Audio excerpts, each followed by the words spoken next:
Hi welcome to our channel. నేను మీ మహేశ్వరి. ఫెడికస్ హోమియోపతి డాక్టర్ భరద్వాజ్ గారి గురించి చాలా మందికి తెలుసు.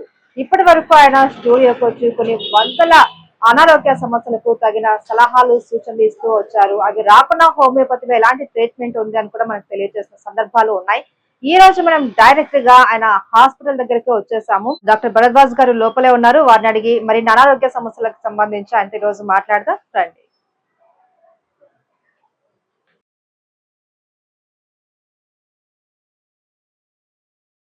Hi sir. Hi madam.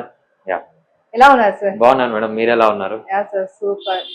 ఈ రోజు ఎప్పుడు మీరే మా స్టూడియోకి వస్తారు, బట్ ఈ రోజు మేమే మిమ్మల్ని వెతుక్కుంటూ వచ్చాము. ఏం లేదు సార్, చాలా డౌట్స్ ఉన్నాయి మాకు హోమియోపతి గురించి. ఇవి మావి కాదు, బేసిక్ గా పబ్లిక్ డౌట్స్ అన్నమాట. ఈ రోజు దాని గురించి ఒక క్లారిఫికేషన్ తీసుకుందామని ఇక్కడ దాకా వచ్చాము. మరి మాట్లాడదామా సార్? తప్పకుండా.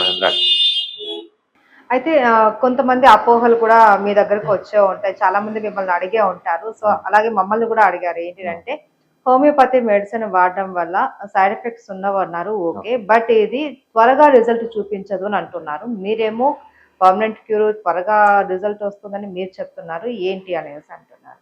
సో ఫస్ట్ ఏంటంటే హోమియోపతి స్లోవా క్విక్కా అనేది చాలా మందికి ఉన్న డౌట్. బేసిక్గా స్లోవా క్విక్కా అనేది మనం రిజల్ట్ ఏమి ఇస్తున్నాం. ఫర్ ఎగ్జాంపుల్, ఒక ఆస్టియో ఆర్థరైటిస్ పేషెంట్ వచ్చాడు. ఆస్టియో ఆర్థరైటిస్ అనేది మీకు నీ పెయిన్ అంటే మోకాలు అరిగిపోవడము అంటారు. అది ఒక్క రోజులో వచ్చింది కాదు.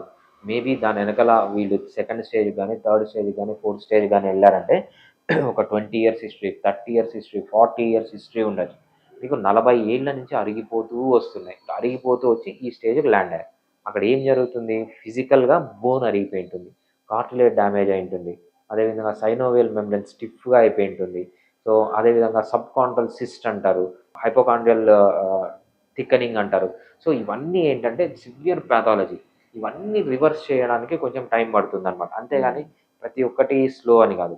ఫర్ ఎగ్జాంపుల్, ఇదే నీ పెయిన్ అలోపతి వాళ్ళు ఎలా ట్రీట్ చేస్తారు? వాళ్ళకి ఏదైతే డ్యామేజ్, బోన్ అరిగిపోయింది అలానే ఉంటుంది, కార్టిలేజ్ అలానే ఉంటుంది, సైనోవేల్ మెంబ్రెన్ అలానే ఉంటుంది, సైనోవేల్ ఫ్లూయిడ్ పోతుంది, సబ్ కాంట్రల్ సిస్ట్లు ఉంటాయి, అన్నీ ఉంటాయి. దాన్ని వాళ్ళు ఏమీ చేయలేరు. వాళ్ళు ఏం చేస్తారంటే దాని నుంచి వచ్చే పెయిన్ని మాత్రం కట్ చేస్తారు. పెయిన్ కట్ చేసినంత మాత్రం డ్యామేజ్ రివర్స్ అయినట్లు. కానీ హోమియోపతి అలా కాదు. హోమియోపతిలో ఏం జరుగుతుందంటే ఏదైతే డ్యామేజ్ జరిగిందో అది మొత్తం రివర్స్ అవుతుంది అనమాట. రివర్స్ కావడం వల్ల పెయిన్ తగ్గుతుంది. సో ఇంత డ్యామేజ్ అయింది, ఇంత ప్యాథాలజీ ఉన్నది రివర్స్ చేయాలంటే కొంచెం టైం పడుతుంది. సో హోమియోపతిలో కూడా ఇమ్మీడియట్గా పెయిన్ తగ్గుతుంది. కానీ దీర్ఘకాలికంగా ఎందుకు వాడమంటామంటే మెయిన్ రీజన్ ఏంటంటే హోమియోపతిలో దీన్ని కొంతవరకు రీజనరేట్ చేసే కెపాసిటీ ఉంటుంది. అంటే మళ్ళీ పేషెంట్ ఏజ్ని బట్టి వాడికి వేరే డిసీజెస్ ఏమున్నాయి, డయాబెటీస్ ఉందా, షుగర్ ఉందా, లేకపోతే థైరాయిడ్ ఉందా, పేషెంట్ జనరల్ కండిషన్ ఎలా ఉంది, డైట్ ఎలా ఉంది, స్లీప్ ఎలా ఉంది, ఎక్సర్సైజ్ రెగ్యులర్గా చేస్తాం, దీన్ని అన్నింటినీ బట్టి రికవరీ ఛాన్సెస్ ఉంటాయన్నమాట. ఆ రికవరీ చేయడానికి మనం టైం తీసుకుంటాం తప్పితే హోమియోపతి స్లో అనేది చాలా తప్పు. మనకు ఒక కేసు వచ్చింది, ఒక చిన్న బేబీ పుట్టి 15 days అయింది. 15 days అయిన తర్వాత బేబీకి నియోనేటల్ జాండీస్ అంటారన్నమాట. నియోనేటల్ జాండీస్ అంటే పుట్టుకతో కొంతమంది పిల్లలకి జాండీస్ ఉంది, కొంతమందికి న్యాచురల్గా కంట్రోల్ అయిపోతుంది, కొంతమందికి మెడికేషన్ అవసరం ఉంటుంది. ఒక చిన్న బేబీ 15 days బేబీ రాత్రి పడుకొని ఉంటే 11 o'clockకి కంటిన్యూస్గా ఫోన్ రింగ్ అవుతుంది.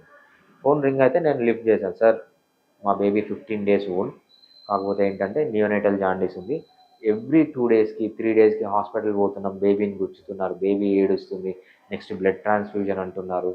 సో అదేవిధంగా లైట్ పెడతారు, ఆ లైట్లో ప్రాబ్లం వస్తుంది, సో ఫోటోథెరపీ అంటున్నారు, బేబీ తట్టుకోలేకపోతుంది, మేము భరించలేకపోతున్నాము, మీరు ఏమైనా హెల్ప్ చేయగలరు. పేషెంట్స్ని రాత్రి 11 o'clock క్లినిక్ పిలిపించి మెడిసిన్ ఇస్తే మేము ఏం చెప్పంటే ఒక మెడిసిన్ ఇచ్చి ఎవ్రీ 1 hourకి ఒక డోస్ వేయండి. పొద్దున వరకు డోస్ వేస్తారు. పొద్దున అడ్మిషన్ కోసం అని వెళ్తే ఏం అవసరం లేదు, తగ్గిండి, ఇంటికి పంపించేస్తారు.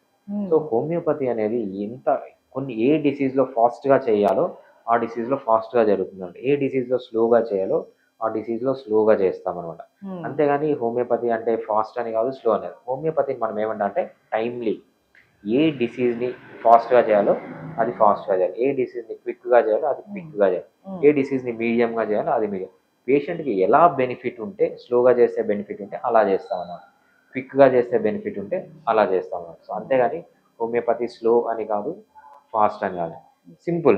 మీరు థైరాయిడ్ పేషెంట్స్ వస్తే నేను ఒకటే చెప్తాను అన్నమాట, మీరు థైరాయిడ్కి జీవితాంతం అలోపతి మందులు వాడుకుంటారా, 3 సంవత్సరాల నుంచి 4 సంవత్సరాల వరకు హోమియోపతి మందులు వాడేస్తారా? ఏది క్విక్, ఏది స్లో మీరే డిసైడ్ చేసుకోండి అని చెప్పి. మోస్ట్ ఆఫ్ ది పీపుల్ ఏంటంటే ఒక 2 ఇయర్స్ అయినా కూడా 3 ఇయర్స్ అయినా మాకు కంప్లీట్గా రివర్స్ కావాలని చెప్పి హోమియోపతిని ట్రీట్మెంటే తీసుకుంటారు. Fiticus Homeopathy